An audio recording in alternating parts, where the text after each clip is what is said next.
یہ جو ایک جلسہ ہوا ہے پی ٹی آئی کا، اس میں کیا کیا ہوا ہے اور اس میں وہ جو انٹرنل کانفلکٹس ہیں نا پارٹی کے، وہ ذرا یہاں ہو رہے تھے، مطلب سٹیج پہ بیٹھے نظر آ رہے تھے ذرا نہیں کافی ایک ہوتا ہے نا اسپیکولیٹ کرتے ہیں نا، they have left nothing for speculation, they were saying it, stating it. اس کے بارے میں ابوبکر صدیق ہمارے ساتھ موجود ہیں، ہمارے ساتھی ہیں، ان معاملات کو دیکھتے ہیں. ابوبکر، مطلب کیا چل رہا ہے اب تو؟ کھلا کے چل رہا ہے، کسی سے کوئی ڈھکی چھپی بات بھی نہیں ہے کہ کون کس سے لڑا ہوا ہے. کیوں نعرے لگا رہے تھے سلمان اکرم راجہ کی تقریر کے دوران شیر افضل مروت؟ مطلب وہ انٹینشنلی یہ کر رہے تھے، he wanted to disrupt his speech، یا بس ویسے ہی جذباتی ہو گئے تھے تو نعرے لگا رہے تھے؟ کسی نے دعوت ہی نہیں دی بولنے کی تو وہ اپنا بیچ میں 2 سینٹس ڈال رہے تھے. کیا ہو رہا تھا ادھر؟ دیکھیں، شیر افضل مروت صاحب جو ہے تو وہ یہ سمجھتے ہیں کہ اس کے ساتھ جو ہے پارٹی لیڈرشپ جو ہے وہ بہت برا کر رہی ہے اس وقت، اور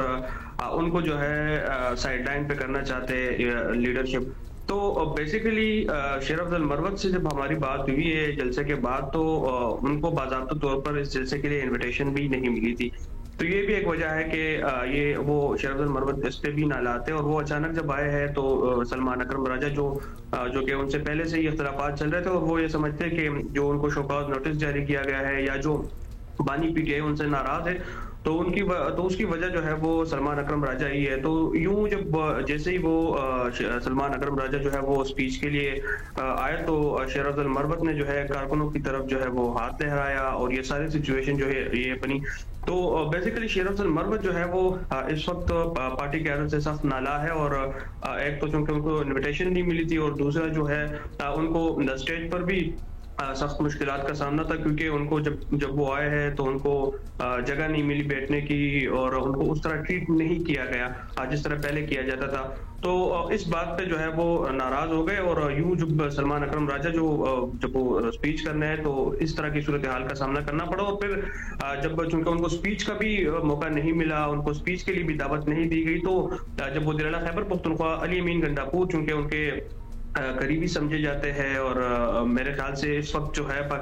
پارٹی میں جو ہے وہ ایک علی امین گنڈاپور کے ساتھ ہی ان کے معاملات سیٹ ہے، باقی قیادت سے وہ نالا ہے. اور انہوں نے نہ صرف ان کا ہاتھ پکڑ کے انہیں دعوت خطاب دیا، انہیں صدر بھی کہا نوئنگلی کہ صدر تو اب پارٹی کے کوئی اور ہیں خیبر پختونخوا میں. وہ بڑا پوائنٹڈ تھا، ان کا صدر کہنے کا کیا مقصد تھا؟ دیکھیے، جس طرح میں نے آپ کو کہا کہ اس وقت جو ہے شیر افضل مروت صاحب کے معاملات جو ہے وہ صرف علی امین گنڈاپور کے ساتھ سیٹ ہے، تو ان کا صدر کہنا یہ جو ہے ڈائریکٹلی اور انڈائریکٹلی یہ جنید اکبر پہ بھی عدم اعتماد کا اظہار کرنا تھا. اور اس سے بھی یہ واضح ہوتا ہے کہ ان کے جنید اکبر کے ساتھ جو ہے معاملات سیٹ نہیں ہے، کیونکہ اس سے پہلے اگر ہم بات کریں یہ جو جلسہ ہوا تھا ثوابے میں، تو اس سے پہلے جو ہے وہ باضابطہ کوئی اجلاس بھی پاکستان تحریک انصاف کی جانب سے ہوئے تھے، اور وہ اجلاس جو ہے وہ جنید اکبر نے طلب کیے تھے. تو اس اجلاسوں میں بھی جو ہے شیر افضل مروت غائب رہے، اور ان سے کوئی جو ہمارے سورسز ہے وہ یہ بتا رہے کہ جلسے کے حوالے سے ان سے کوئی بات چیت بھی نہیں ہوئی، نہ ہی کوئی گفتگو ہوئی جنید اکبر صاحب کو. یعنی ان کو جو احتجاج سے قبل جو میٹنگز ہوتی تھی اس میں بھی جنید اکبر کی جانب سے نظر انداز کیا گیا، اور دیگر جو صوبائی قیادت ہے تو اس میں بھی انہوں نے بھی شیر افضل مروت کو نظر انداز کیا. تو جو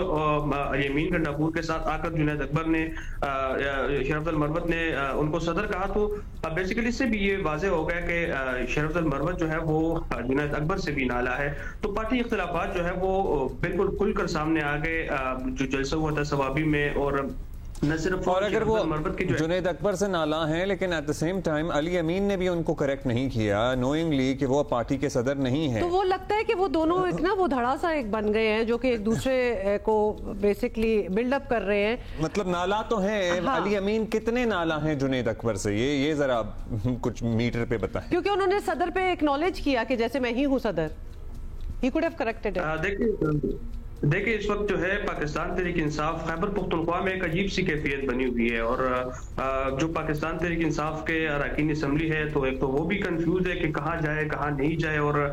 اس بات کا ثبوت جو ہے یہ جلسہ تھا، کیونکہ یہ جلسہ اس طرح کا کامیاب نہیں تھا جس طرح کی توقع کی جا رہی تھی. چونکہ اب جنید اکبر کا پہلا بطور صدر یہ جلسہ تھا جو وہ دعوے کر رہے تھے کہ یہ تاریخ کا سب سے بڑا جلسہ ہوگا، لیکن اس سے پہلے جو جلسے ہوئے تھے اگر ہم اس کے ساتھ اس کو کمپیئر کریں تو یہ جلسہ اس طرح بڑا نہیں تھا. اور اس کی وجہ بھی میں آپ کو بتاؤں، جلسے سے پہلے جو ہے کنفیوژن بنی ہوئی تھی،